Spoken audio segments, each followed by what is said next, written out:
humans, we can be really, really just horrible. Hello there, my beautiful book lovers. My name is Camilla and welcome to the Birthday Nook.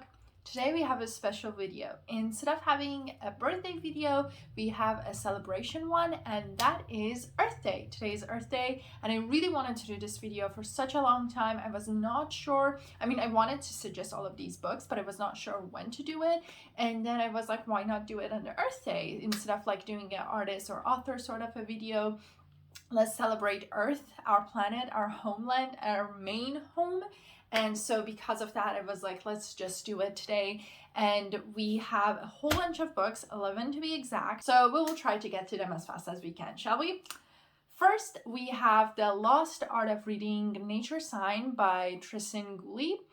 I wanted to start this list with this book specifically because in our everyday life, we go out, we cross paths, trees, birds, squirrels, any sort of animals that is native to your homeland or where you live, or any sort of even like natural elements that it's around us, the trees, the leaves, the grass, anything that is there, and we don't really pay attention to them, and some of them we don't even know how to read these natural signs. And so I found this book fascinating because it really goes through all of these little details of how to find out which direction you are if you do not have your phone, your GPS, and map, how to find which direction you have to head, which way the wind is coming, listen to the birds and listen and figure out what is happening, or if a predator is coming.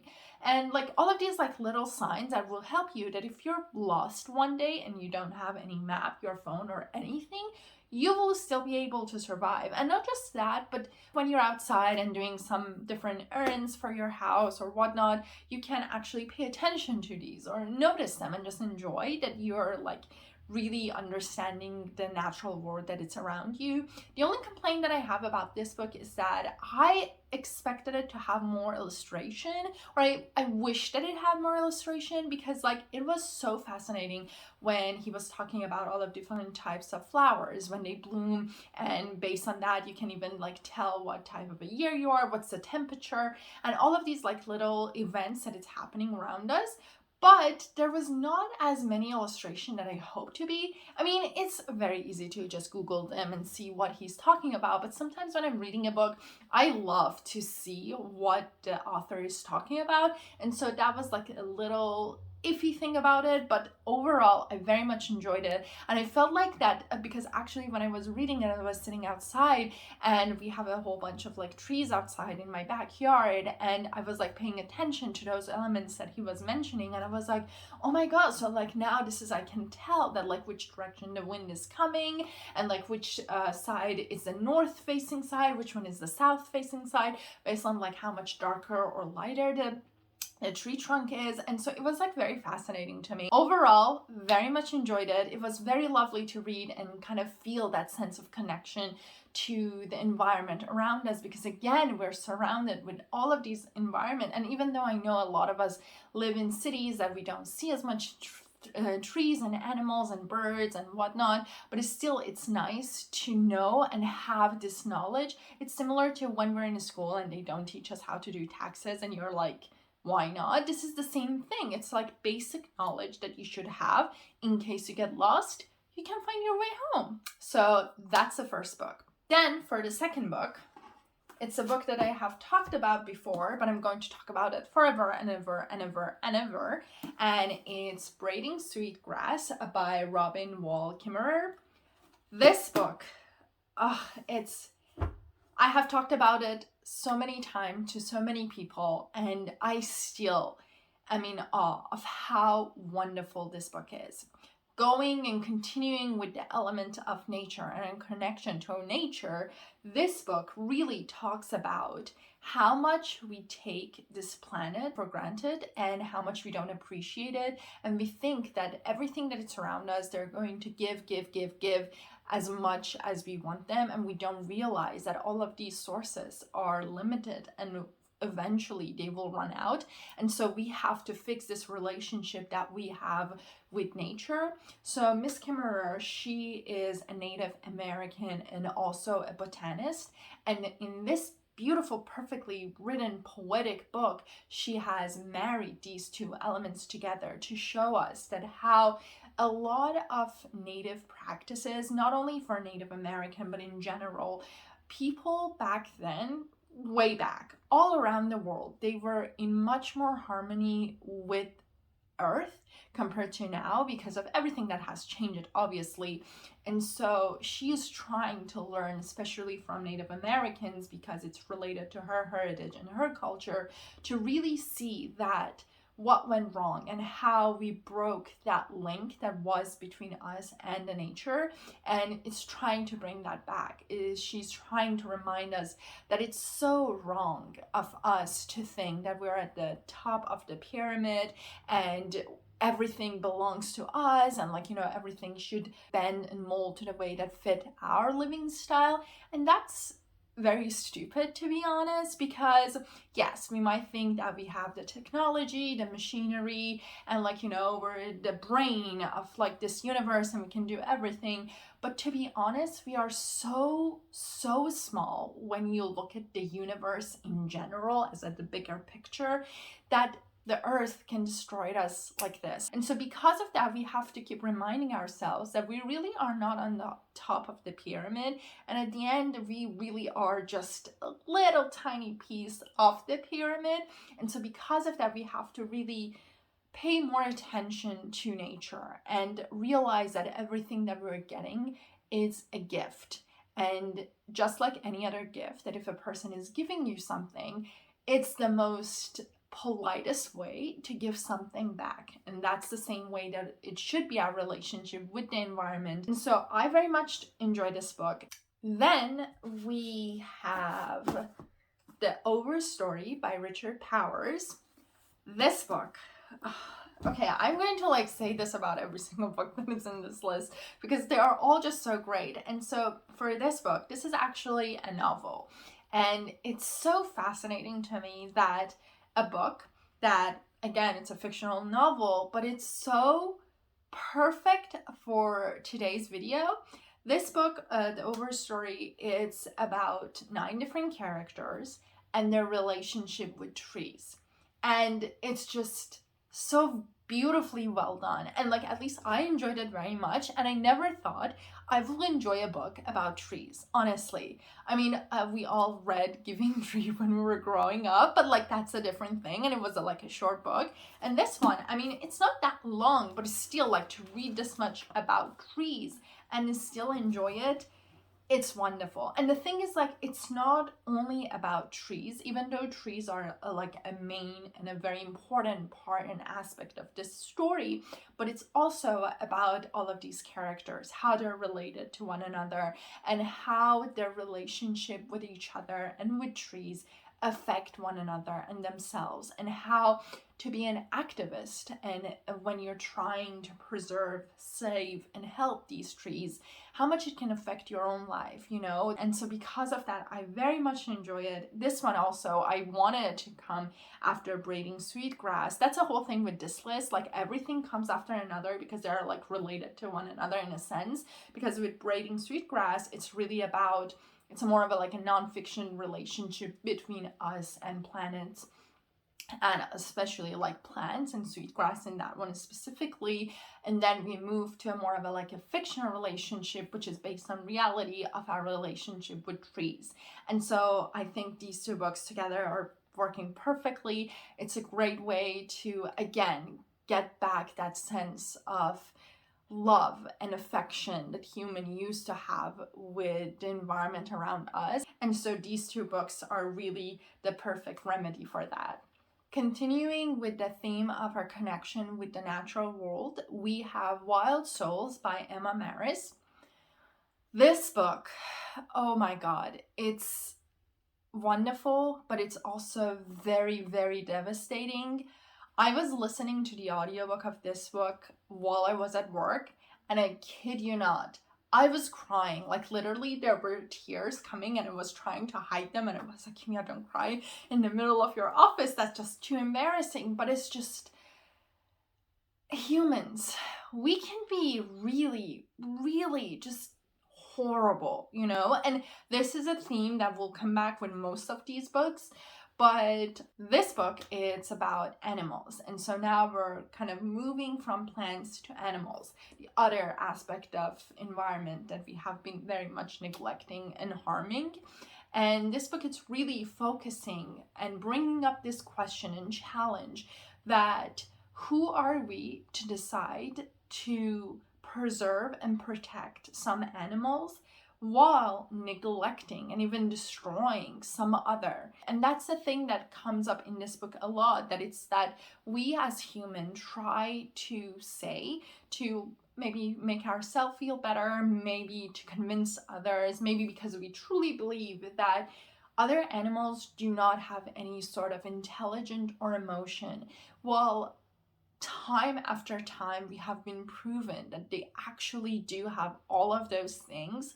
Their sort of intelligence and emotion sometimes can be different than us, and sometimes it's even same to ours. There has been many mammals and animals in general, whales, that when they lost their kids, the mother has been carrying the child with themselves for days while mourning that child. I'm not going to cry, but it's just so sad because all of these animals, they have all of these emotions. They feel joy, sadness, they feel grief, they feel anger. And yet we always want to convince ourselves that they don't feel that we're doing them a favor by putting them in zoo to preserve them. Well, everything that we do is just and simply to harm them. And so this book, it's really challenging that, and it's really showing and it's talking about that how we should not assume and feel that we are supposed to save any sort of groups of animals that we decide and let the others perish, or be like, oh well, we need to sacrifice this one group to save the other one, or by captivating them, we're saving them. We're not in the middle of this video, but if there's one thing that you can get out of this entire video, is that please stop going to zoos, to any sort of like whale shows, or like any sort of like mammals or like water mammals shows that it's out there, like SeaWorld or any of that crap, because as long as people go there, as long as there is profit for them, they don't care about those animals. They really don't, you know, no matter what they say, no matter what they do, they don't. For them, the top group that it's sitting there, it's all about the money. And if they see that there is no profit in it, then they're not going to do that. They're not going to harm these animals. And again, for those groups of animals that do need the help, there's always those scientific groups that will be willing to help without any sort of a making it a show out of it. But anyway, this book really just, it broke my heart, because like, you know, with a lot of books when it comes to like earth, sustainability and environment, climate change, they usually just get me mad. But this book, while it got me super mad, it also broke my heart so many times. Now, moving on to sort of climate change, we have Losing Earth by Nathaniel Rich. This book, it's a very well done sort of a research and summarizing of a decade between 1979 to 1989. It was during this time that the world as a whole really realized that climate change is a big issue, and what happened and what caused for not much action to be taken. Because before that, before 1979, there has been some research being done, and a lot of scientists were starting to see changes in our environment, in global warming, and the temperature difference and all of that. But there was still a lot of uncertainty. But by 1979, it was during the time that the issues started to be brought up to the public's attention. A lot of like politicians and scientists were getting involved in the whole concept and aspect of global warming and what is happening, and if it's real, if it's not real, and like what is causing it, how we can stop it, how we can slow it down. And so it was a book that I really suggest to read it, just to get an idea of how a topic that it's science-based and there is so much research done for it, has became and was actually such a political matter. Unfortunately, because we need politicians to pass rules and laws and regulation for all of these oil companies, machinery companies, all of these like plastics and everything that is happening, the consumption of all of these things, we need them to pass the laws. It has become such a big political topic. And so we have all of these groups that they're trying to prove it, or the group that's trying to deny it. And it's very interesting to see that how, despite seeing the evidence, they still decide to pick their benefit and their profit for themselves and ignore their own kids, their own grandkids, their own grandkids, simply because they're like, why should I suffer and I can enjoy all of this money and let them deal with it later? You know, let's just like, why bother? Okay, staying with politics and global warming, we have This Changes Everything by Naomi Klein.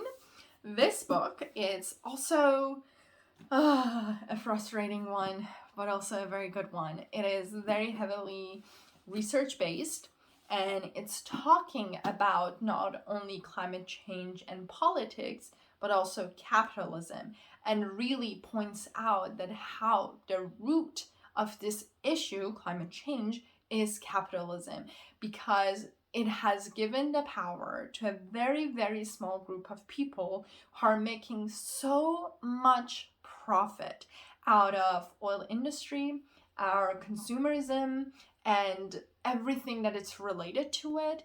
And because this very small group of people have so much money, they become very, very powerful. They use their money to influence all of these politicians and get them to pass laws and regulation when it comes to emission, the carbon emission. But anyway, so this book, it's also very well done, very well research based, and it's fascinating to see. And the thing that I love about it is that, yes, it shows us all of the horrible thing that is happening and everything that seems it's out of our control, that it's being done to us.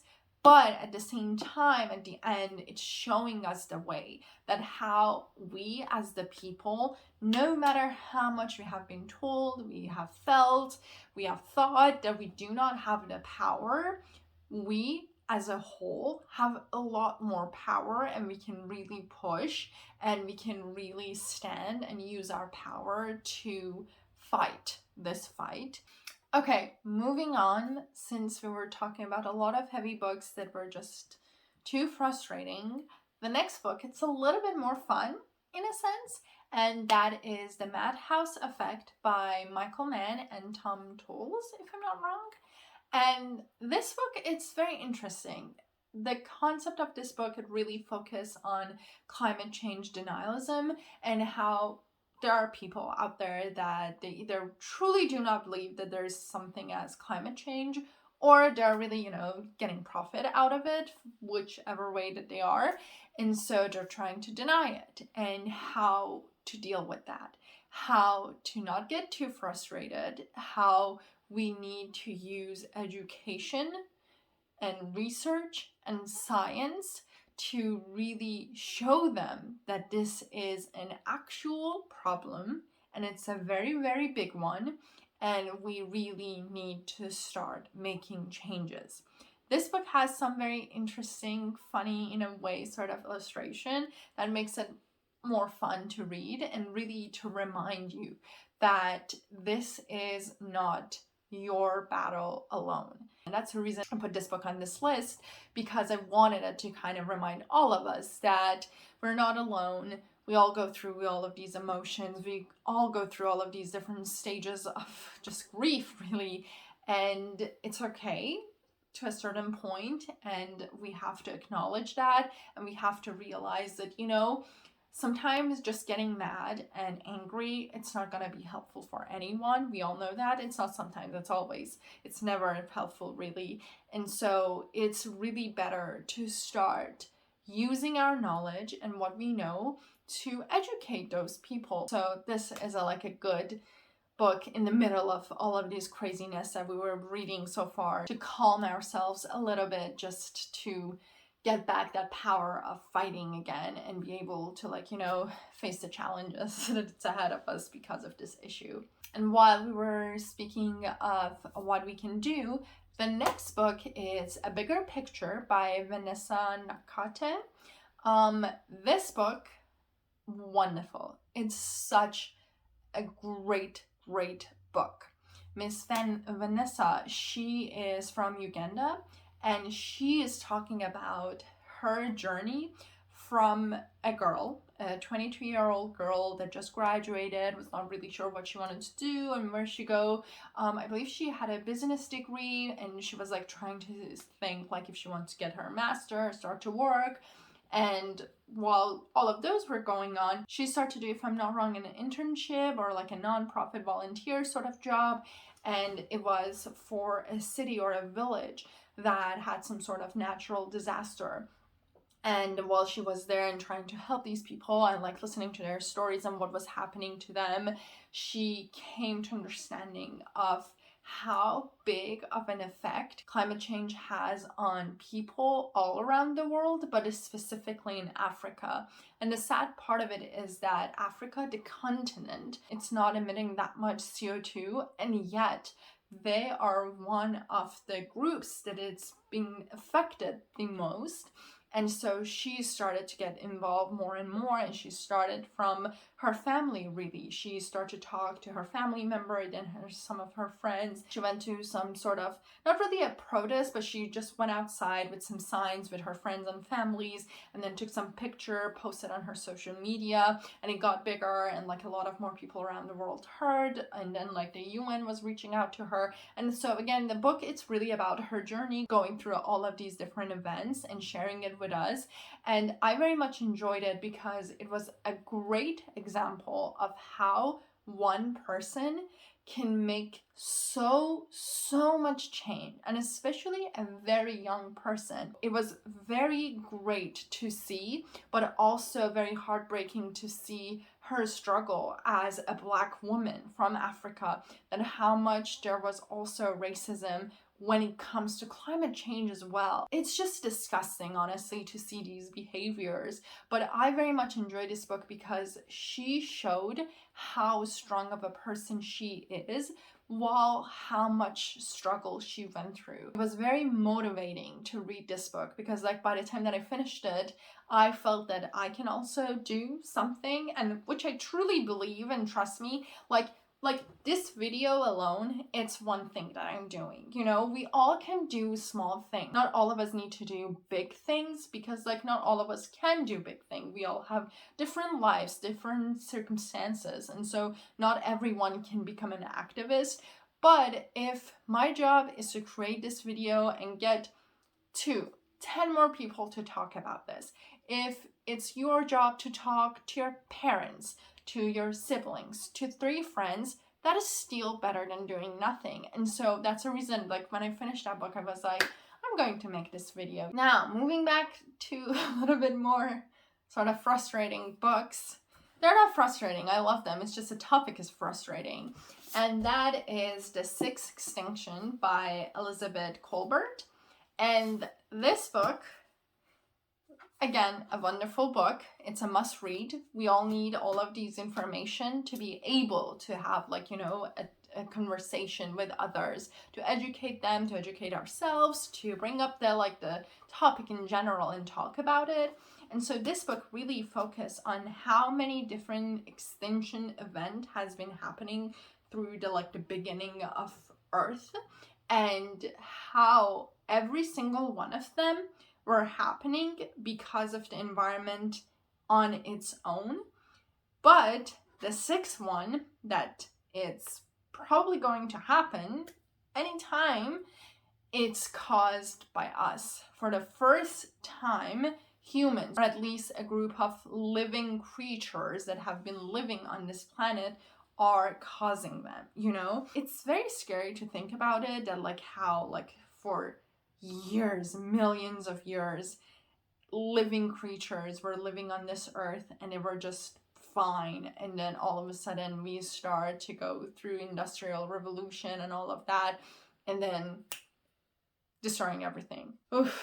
And while we're talking about things that we can do, the next book is Cradle to Cradle by William McDonough and Michael Braungart, this book.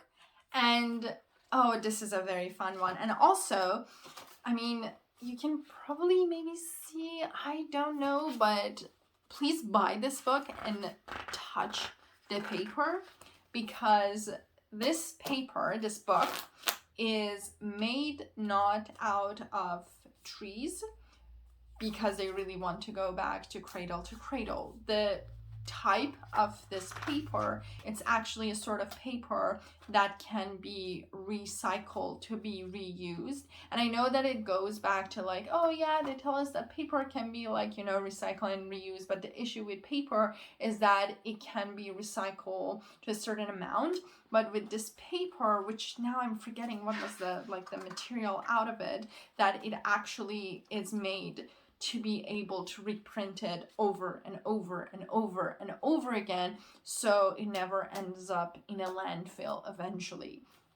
And this book, it's really focusing and talking about how for like years and years we have been focusing on this very toxic sort of cycle, which is not actually a cycle because it's not a circle, of cradle to grave. And that's that, like, we buy things, we use them, it gets broken, it's out of fashion or whatever, and we throw it away, right? And that's very toxic, and that's the issue, you know? That's the reason that we have so much pollution in our oceans and the landfills. And this book, it's really trying to reimagine and really rethink this cycle, which is again not a cycle, to make it an actual circle cycle, and to go from cradle to cradle. And it's in a way that we create stuff, that we can repair them, that if eventually they're reaching to a point that we don't want to use them again, we can take them to different parts and use those parts to build new things, so nothing really ends up in a landfill. And I enjoy this book very much, especially because this is not a book that it's only giving you vague ideas of, oh, it would be nice if we do this. This book gives you actual ideas of like, you know what? There are companies that are actually doing this. It just needs to be normalized more and become a sort of a practice for everyone. So that's the reason this book is a must read. And last but not least, because I wanted to finish this very, very long list with a book that gives you all the hopes and dreams that you need, and that is Silent Spring by Rachel Carson. This book, it's a classic. If I'm not wrong, it came out in 1960s, which is so crazy to think, again, how many decades we have been struggling with this issue, and just God. But this book, it's, by the time that it came out, Miss Carson was really focusing on air and water quality and the use of pesticides, and she really changed the game so much. And once again, she was one person, and if it wasn't because of her, the EPA, Environmental Protection Act, would have not happened. So that's the power of one. And there is millions of ones out there, which we are also a part of. And because of her, now we have like, you know, the Clean Water Act, the Air Environmental Act. And so all of these really came out of this. And I wanted to finish the list with this book, even though it's one of the oldest books on this entire list. And some of you might say that I should have started the whole list with it, but I actually really wanted it to end it with this because I felt that it's such a powerful book to finish with it, because again, it shows the power of one. It shows how important it is to push. It shows how important it is that if you really believe in something, just go for it. You know, if it's a good thing, please be a good thing. And I'm sure it's a good thing. I trust all of you. And so she really, really pushed for it. That does not mean that she didn't face a lot of just struggles and pushes from, like, again, big companies that didn't want it to do anything as usual. But again, it goes back to how much we can, as a group, just get together and demand for ourselves, for our children's, for their children's, for anybody that we don't even know, or we don't even know where they live or where they're from, steals, for anyone to really demand those changes. And so I'm going to finish this very, very long list with this book and with this message, that do as much as you can, and that will count for something. I guarantee you that. And that's it for today. I gave you a lot to think about, a lot to read. Hopefully you will do, and hopefully you enjoyed this video. And if you did, please let me know, because I would love to hear your opinions and to see what are some things that maybe you're doing that you can share with all of us, that it's something that we can all do. Until the next video, happy reading.